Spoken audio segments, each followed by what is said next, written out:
Breaking news army training పేరుతో students ని చిత్రహింసలు పెట్టిన బసవరమణను పోలీసులు ఎటకెళ్ళకి అరెస్ట్ చేశారు. ఒక విద్యార్థిపై బసవరమణ దాడి చేసిన వీడియో ఇటీవల సోషల్ మీడియాలో వైరల్ అయింది.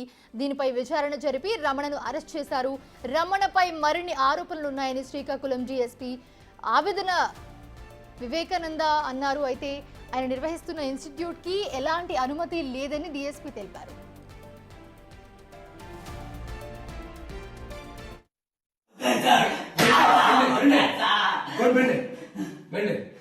చెప్తున్నాను రే, నా లైఫ్ రిస్క్ లో పెట్టాను. సంస్థ నేను ఎన్నిసార్లు అవుతాను నీకు ముందుగా బండి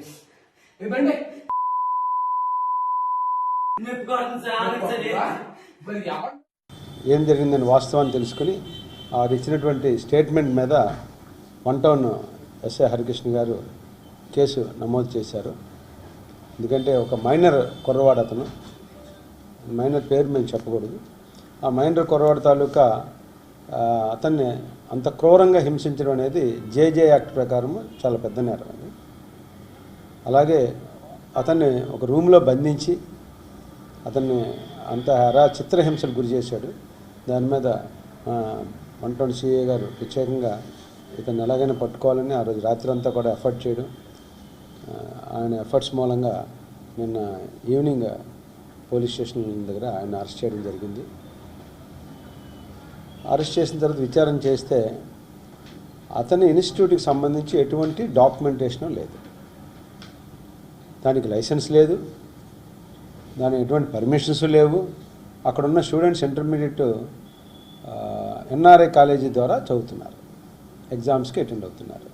సో ఎటువంటి పర్మిషన్స్ లేకుండా, ఎటువంటి ప్రాపర్ లైసెన్స్ లేకుండా ఇన్స్టిట్యూట్ నడపడం అనేది కూడా నేరమే.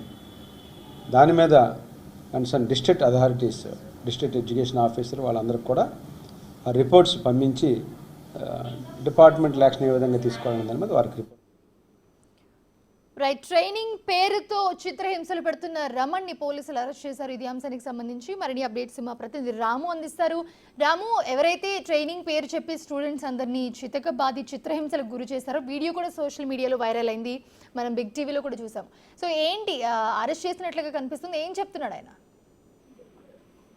మౌనిష, ఏదైతే IAS Indian army calling centre అధినేత డైరెక్టర్ చేసిన మోసాలన్నీ కూడా బయటపడ్డాయి. గత కొంతకాలంగా 4-5 ఏళ్లుగా ఈయన ఐఏఎస్ పేరు మీద కూడా ఇన్స్టిట్యూట్ నడుపుతూ 100,000 మంది పిల్లలకి ట్రైనింగ్ ఇస్తున్నానని చెప్తూ కూడా వారిని దగ్గర డబ్బులు కూడా తీసుకున్నాడనే ఆరోపణలు కూడా ఉన్నాయి. మరోవైపు గత ఏడాది డిసెంబర్ 28న అక్కడే ఆర్మీ కోచింగ్ కోసం జాయిన్ అయిన ఒక మైనర్ బాలుడిపై విచక్షణారహితంగా కొట్టిన దానికి సంబంధించి నిన్నటి నుంచి కూడా అది వైరల్ అవుతుంది. దీనికి సంబంధించి కూడా పోలీసులు అంతా కూడా నిన్న మీడియాలో అంతా హల్చల్ చేయడం, మరోవైపు దీనికి సంబంధించి కూడా మంత్రి నారా లోకేష్ గారు స్పందించడం, వెంటనే దీనిపైన విచారణ జరిపి ఎవరైతే ఐఏసీ డైరెక్టర్ ఉన్నారో వారిపై చర్యలు తీసుకోవాలని ఆదేశించడం. దీంతో మొత్తం జిల్లా యంత్రాంగం అంతా కూడా నిన్న అంతా ఉలిక్కిపడింది. ఎక్కడికక్కడ కూడా దీనికి సంబంధించి దీని తాలూకా ఏమైనా గతంలో ఏమైనా కేసులు ఉన్నాయో దానికి సంబంధించి పూర్తి స్థాయిలో కూడా మొత్తం అంతా ఇంటరాగేట్ చేశారు.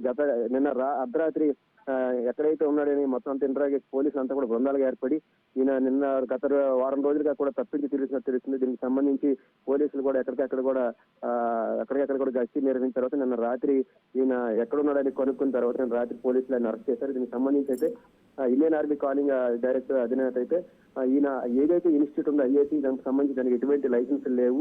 మరోవైపు అక్కడ దానికి సంబంధించి ఆర్మీకి సంబంధించిన లోగోలు, జెండాలు కూడా వాడుతున్నాడు అనే దానికి సంబంధించి కూడా కేసు నమోదైంది అంటున్నారు. మరోవైపు గతంలో కూడా ఈయనపై కూడా 2 కేసులు, చిటింగ్ తో కూడా మరో కేసు కూడా ఉందని కూడా పోలీసులు స్పష్టం చేస్తున్నారు. మరోవైపు ఏంటంటే ఈయనపై ఇప్పటికే మూడు కేసులు కూడా నమోదు చేస్తున్నారు. ఏదైతే మైనర్ బాలుడికి సంబంధించి ఒక రూమ్ లో బంధించి విచక్షణారహితంగా కొట్టడం అనేది నేరం. దీనికి సంబంధించి కూడా 3 కేసులు నమోదు చేశామని కూడా డిఎస్పీ వివేకానంద స్పష్టం చేశారు. ఈయన డిగ్రీ చేశానని బయటకు చెప్పటికి నేను డిగ్రీ చేయలేదు, ఇంటర్మీడియట్ కూడా పాస్ కాలేదు, కేవలం డిగ్రీ చేసిన ఆర్మీలో నేను ఆఫీసర్ గా పనిచేస్తానంటూ కూడా పిల్లలందరికీ తప్పుడు సమాచారం ఇచ్చి ఆ విధంగా ఒక ఇన్స్టిట్యూట్ ని నెలకొల్పి కోట్ల రూపాయలు కూడా ఈయన సంపాదించినట్టు కూడా వారు పోలీసులు స్పష్టం చేస్తున్నారు. దీనికి సంబంధించి కూడా ఇంటరాగేట్ చేసాం. ఇక్కడ ఈయనకి సంబంధించి కూడా గతంలో కూడా 2 కేసులు నమోదయ్యాయి. చీటింగ్ కేసు వేరే కేసు, ఒక కేసు అయితే కొట్టడం జరిగింది. చీటింగ్ కేసు అయితే కొనసాగుతున్నట్టు కూడా ఇంటరాగేషన్ లో వెల్లడైనట్టు కూడా డిఎస్పీ స్పష్టం చేస్తారు. మొత్తం చూస్తే ఈయన నడుపుతున్న ఇన్స్టిట్యూట్ కి ఎటువంటి ఆధారాలు లేవు, కేవలం ఎన్ఆర్ఐ విద్యా సంస్థల పేరు మీద ఇన్స్టిట్యూట్ నడుపుతూ ఈయన ఇక్కడికి ట్రైనింగ్ ఇస్తున్నట్టు కూడా, పిల్లల నుంచి లక్షలు వసూలు చేస్తున్నట్టు కూడా గుర్తించారు. మరోవైపు పిల్లల్ని ఈ విధంగా చిత్రహింసలు పెట్టి కొట్టడం అనేది కూడా కరెక్ట్ కాదని కూడా పోలీసులు దానిపై కూడా జేజే చట్టం ప్రకారం ఆయనపై కూడా ఎవరైతే మైనర్ బాలుడు ఉన్నాడో మైనర్ బాలుని కొట్టడం అనేది కూడా ఒక నేరం. దానికి సంబంధించి జేజే చట్టం ప్రకారం కూడా ఆయనపై కూడా కేసు నమోదు చేసినట్టు కూడా అధికారులు అయితే స్పష్టం చేస్తున్నారు. పూర్తి స్థాయిలో ఇంకా ఇంటరాక్షన్ కొనసాగుతుంది.